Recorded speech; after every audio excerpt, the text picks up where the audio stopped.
Всем привет! Я поздравляю вас с началом лета. Лето – это мое любимое время года. И не только потому, что я какое-то время работала учителем в школе, и летом у нас каникулы, и летом все отдыхают, но и потому что, как мне кажется, только летом в России хорошая погода. Все остальное время в России погода так себе. Но, конечно, я не говорю про 2 недели зимой, 2 недели весной и 2 недели осенью, когда замечательная погода. Нет. Но летом погода просто замечательная, просто великолепная. Поэтому я рада, если у вас сейчас начинается лето, у нас сейчас начинается зима. Я понимаю, что летом не хочется сидеть за компьютером, летом не хочется читать учебники и делать какие-то упражнения в тетради. Летом хочется чего-нибудь простого, интересного. И поэтому сегодня я приготовила для вас 6 интересных летних миссий, которые вам помогут повторить русский язык, использовать русский язык, выучить что-то новое на русском языке и отлично провести время. Эти 6 миссий – это идеальный пример, как можно совместить приятное с полезным. И эта фраза «совместить приятное с полезным» наверное, моя любимая фраза в русском языке. И если вы подписаны на мой канал, то, я думаю, вы уже эту фразу слышали, потому что я говорю ее регулярно. А если нет, если вы еще не подписаны на мой канал, то добро пожаловать. Меня зовут Ярослава. Это канал для тех, кто изучает русский язык. И для вас есть субтитры здесь. Вы можете включить субтитры здесь, я думаю, или здесь. И да, на этом канале мы разбираем разные новости. На этом канале я делюсь своим опытом преподавателя русского языка. И если вы не хотите потеряться, вы можете подписаться на этот канал. Вы можете подписаться на мой канал в Телеграме. И там я выкладываю все новые видео. И все, давайте начнем. Я рада всех вас видеть. Давайте, в общем. Так, первая миссия. Что можно сделать? Конечно, я предлагаю всем сначала поесть. Поэтому нам нужно для первой миссии найти русский магазин. Во многих крупных городах мира можно найти русский магазин. Он не обязательно будет называться русским магазином. Вы можете поискать на картах, например, русский магазин, славянский магазин, восточноевропейский магазин, белорусский, украинский магазин. И вы просто ищете на картах в своем городе, есть такой магазин или нет. Если нет, то, конечно, не расстраивайтесь. Может быть, в другом городе, где вы будете этим летом, будет такой магазин. И чем хороши такие магазины? Не только тем, что там можно найти какие-то оригинальные, аутентичные продукты, необычные продукты, экзотичные для вас продукты, но там часто работают люди из бывшего Советского Союза, которые могут говорить по-русски. И это значит, что вы можете их удивить своим прекрасным знанием русского языка. Здравствуйте, что можете посоветовать, что можете порекомендовать, где здесь квас, где здесь творог, или у вас есть конфеты, спасибо. Большое спасибо, огромное спасибо, до свидания. В общем, это может быть такая тренировочная площадка. Если вы найдете такой магазин, что я рекомендую купить? Конечно, вы можете попробовать какие-то конфеты, десерты.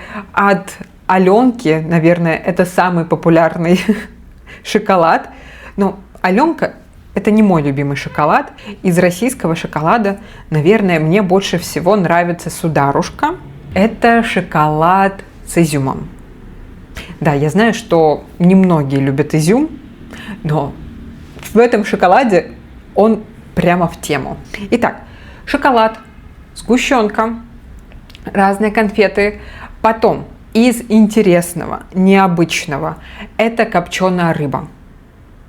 Сушеная или копченая рыба. Скажу сразу, на любителя, но если вы попробуете копченую рыбу, я думаю, ваша жизнь просто разделится на до и после. Копченая рыба – это очень вкусно. И часто сушеную рыбу и копченую рыбу едят с пивом. Поэтому, если вы летом будете пить пиво, можете попробовать еще копченую и сушеную рыбу. Из напитков советую тархун и квас. Но квас – это уже классика. Я думаю, многие из вас пробовали квас. Но квас нам будет нужен для второй миссии. Вторая миссия – это приготовить окрошку.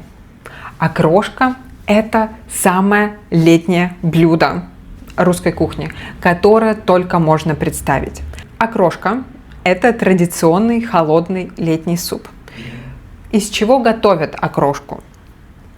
Там обычно есть вареная картошка, есть колбаса или курица, в общем, какое-то мясо, потом свежие овощи, редис, лук, зелень.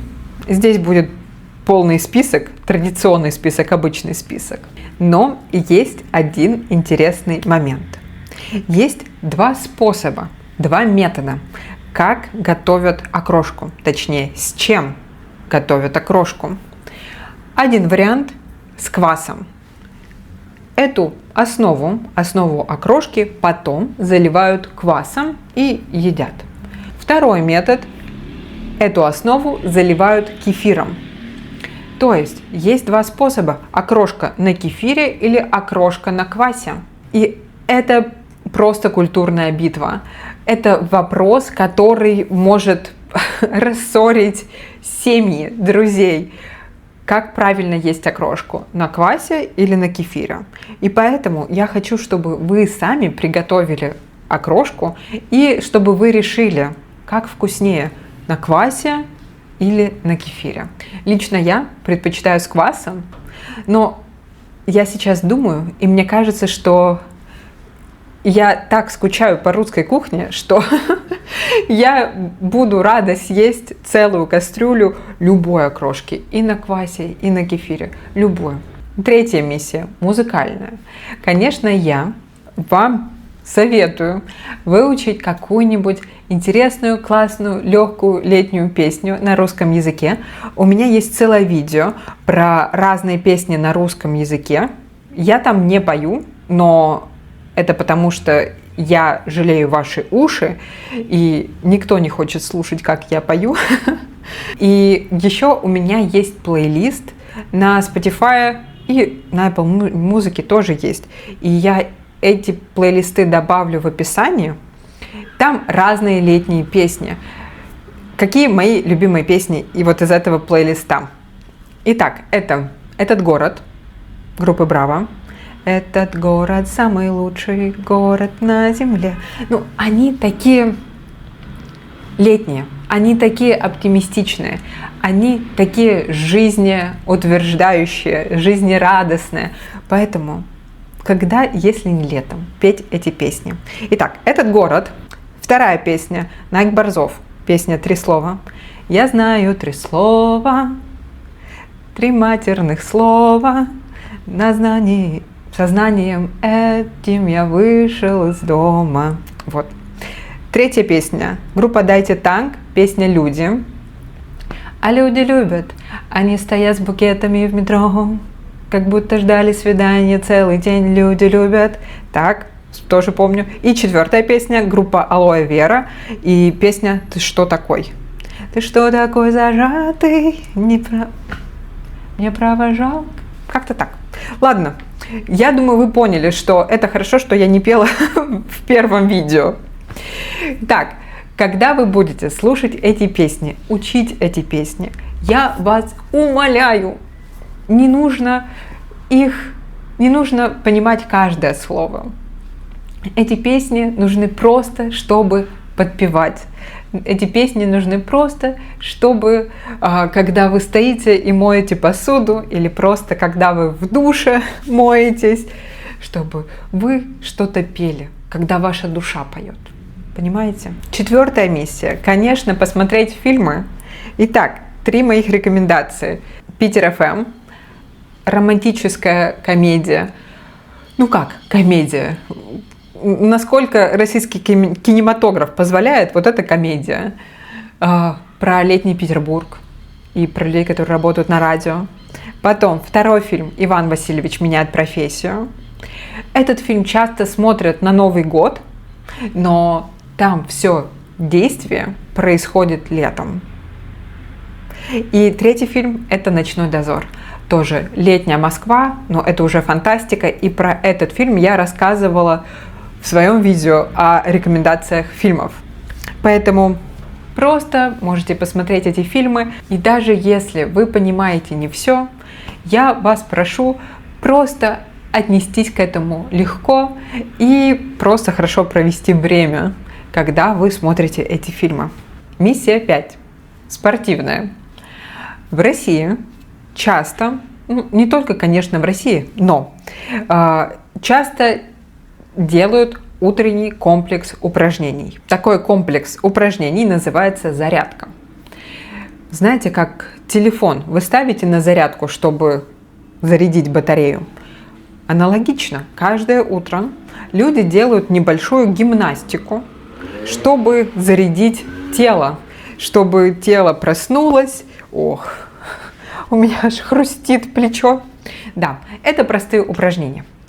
На YouTube вы можете найти 1000 разных вариантов таких зарядок. Так и пишите на YouTube «утренняя зарядка» или просто зарядка. Или можете написать «утренняя йога» или просто йога. И вы можете попробовать сделать такую тренировку.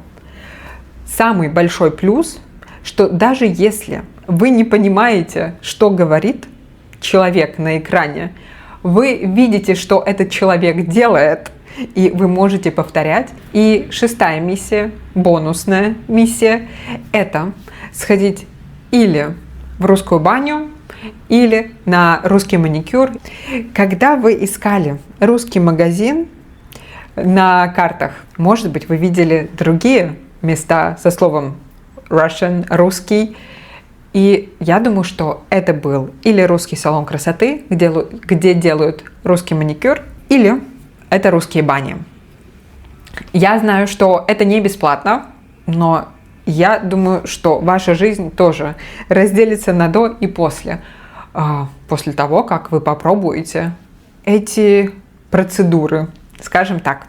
А если этим летом вы не хотите переставать учить русский язык и вас не пугают длинные, большие, объемные задания, то я приглашаю вас в мою программу «Год русского языка». Там есть 12 очень больших вебинаров, глубоких вебинаров на разные темы.